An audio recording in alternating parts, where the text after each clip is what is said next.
Well, howdy guys, we're going to start our Unit 3 on about matter, change, and energy. So this is actually the first real chemistry lesson that we're going to get into. The first two units were about just science in general, and so we're really going to start focusing on chemistry. Well, chemistry is the study of matter and how it changes, all right? So this is a good introduction. Now matter, what is that? Well, it is anything that has mass and takes up space. Well, everything is made up of matter. But what is mass? Well, it is the amount of matter that something has. All right? And so mass is different than weight because weight is depending on the effect of gravity and how much gravity is being pulled to whatever object. And so weight is relative to something else. We weigh something on planet Earth, but we would weigh something different if we were on the moon or on Jupiter. So it depends precisely of what you're being compared to. So weight is not a good thing, even though a lot of times we do say weight. We really want to mean mass. Mass is what we're really looking for. So there are just going to be two types of matter. Now we're going to classify matter in this lesson, this first introductory part. So matter is either going to be a pure substance or a mixture. So a pure substance is just one kind of particle. Now that word particle is very special because a particle can mean lots of things. It can mean an element, it could mean a group, or it can mean an atom. It can mean a group of atoms, like kind of like a molecule. It could be an ion. It could be a formula unit. It could be a lot of things. So it's a conglomeration of different terms. So we say particles a lot, and we're going to use that word. So particle doesn't necessarily mean that one specific thing. It just means one general group that moves and behaves as one group. So a matter has so a pure substance is only one kind of particle, matter that has a uniform and definite composition, and a pure substance is either an element or a compound. Now, if it's a compound, it is a chemical process is needed to separate a compound because they are chemically bonded. So the key word here is chemical. It's a chemical bond, so you would need a chemical process to separate that. Now, for a mixture, there's no chemical bonding taking place. So you would not need a chemical reaction. You would just need a physical reaction or physical separation. So that's why I bring that up. Now, a mixture is a combination of two or more kinds of matter, each of which retains its own composition and properties. So there's two types of matter, pure substance and a mixture. And pure substance breaks down into either an element or a compound, like we discussed. And then a mixture breaks down into a homogeneous or a heterogeneous mixture. Homogeneous means same, heterogeneous means different. All right. So, well, an element, let's break those down a little bit. An element is something that cannot be separated into similar substances. We cannot cut them down anymore. We can split an atom or we can split an element, but all you get is two other elements. So it's as small as it gets. So it's the building block of all other substances, and they are always found on the periodic table. So they're given a chemical symbol, which is either one or two letters. If it's just one letter, it's capitalized. The first letter is always capitalized, like C for carbon. And if it's a two-letter symbol, the first letter is capitalized and the second letter is lowercase. Now, this is super important. You may not just put them both lowercase, or the capitalization does matter when it comes to these. So AU is gold, and then H is hydrogen. You will have a list of elements you need to make sure you memorize and keep those in your head because we will use them a lot. Now, elements are known as the simplest form of matter. Now, compounds are a pure substance that can be composed into two or more simpler substances by a chemical change, right? Remember, because they're going to be chemically bonded together. All of these particles are identical. All the molecules are identical. So all the molecules in not all the atoms are identical, but all the molecules are identical. Atoms chemically bonded together make a molecule. So the properties of the compound are different from the properties of an element. Now, a chemical formula, which is it's going to be a shorthand for writing this. So this is how you would see chemical formula. Now, this would all be a one whole molecule right here because this is a group of atoms. So there are going to be how many carbon atoms? Well, there's going to be 12. There's going to be 22 hydrogen atoms and then 11 oxygen atoms. So a lot of atoms total, but making up one whole molecule or one whole particle. All right. I'm hoping to get that nomenclature down. So compounds look like this. We'll use compounds a lot in chemistry. That's what we mostly work with. So water, you're familiar with H2O, water. This is methane or natural gas. You're familiar with sugar. Here, dextrose, or you're familiar with sodium chloride or salt, right? Now, a homogeneous mixture is a mixture of uniform composition, and it's also called a solution. Its components are not readily distinguishable.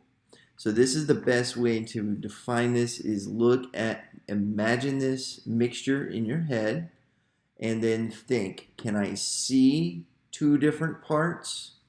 Like, do I know two different parts are there? If the answer is yes, then it's a mixture. Can I see two different parts? And if the answer is no, then it's a homogeneous mixture. All right? So if you cannot see two different parts, it's a homogeneous mixture. You have to visibly distinguish it. Now, for a heterogeneous mixture, you can visibly distinguish them. See how it works right here? You can easily see the differences here, here, and here. All right? Their components are readily distinguishable, and it's not uniform in composition. So let's talk about how we separate mixtures. Now, since they are not chemically bonded, like there's no chemical process here, even though this does look like a chemical process on this picture. There's a few ways to separate them. You can separate them by size. You can separate it by magnetism. You know, if one thing was magnetic and the other things weren't, you could use a magnet. You could separate them by color, or you could separate them by the process called distillation. Now, what you do here is you boil a liquid, and a liquid has two different components, and one of them will boil off first, and so that one will boil off and then it will be a gas right here, and then it will be cooled down here into a liquid, and then it will drip down. So then you'll have your one liquid here, and then after it's all boiled over, you'll have that other liquid left over. It's a cool way to separate them. Since this is a physical process because you are only physically changing something. Now, because of phase change is a physical change. So you would separate Kool-Aid and ice just by pulling out the ice, and you could separate the other two parts by distillation. Now, a cool video right here is if you skip to 6 minutes and 37 seconds of a guy doing a distillation. Now, this is not a true distillation like I was explaining. A chemical reaction is actually happening while he's doing this distillation, but it shows you at least how the apparatus is set up. So you could check that one out. I'll post the link in Schoology.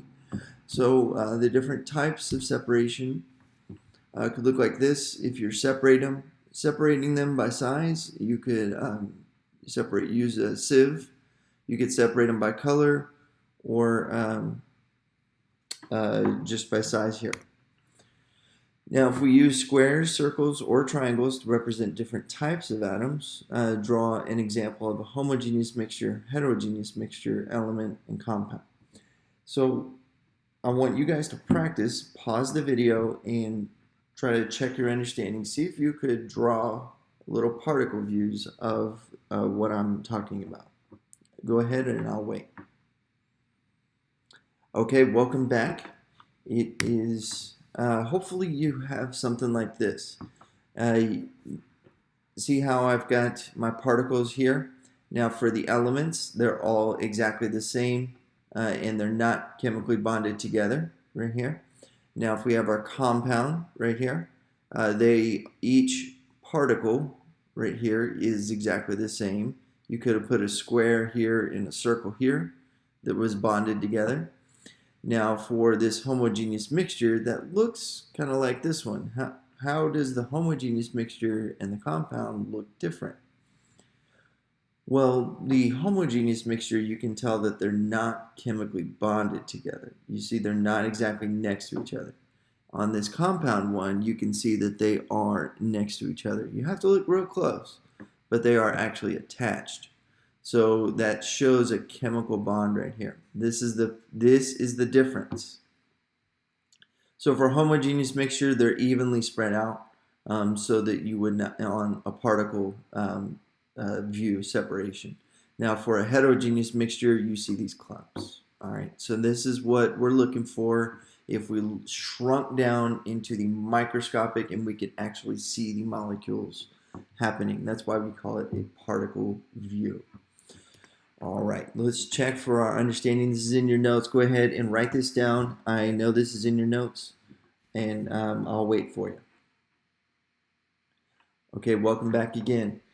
For carbon, hopefully you got an element. Carbon dioxide, you got a compound.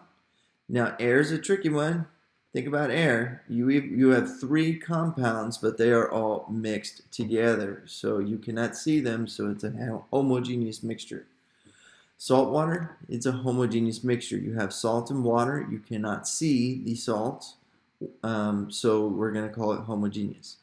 Milk is a homogeneous mixture. SpaghettiOs are heterogeneous. Salad is heterogeneous. Apple juice is homogeneous. Now Jello is homogeneous, and Jello with fruit is going to be heterogeneous. And the Oreo cookies are going to be heterogeneous mixture. We need to know your elements, so I'll run through them really quick. We have carbon, and it's super cool. C is for carbon, and it's awesome. You may see diamonds or graphite is made of carbon. And hydrogen, it's the most abundant element in the earth, in the universe. Little chemistry humor for you. Oxygen.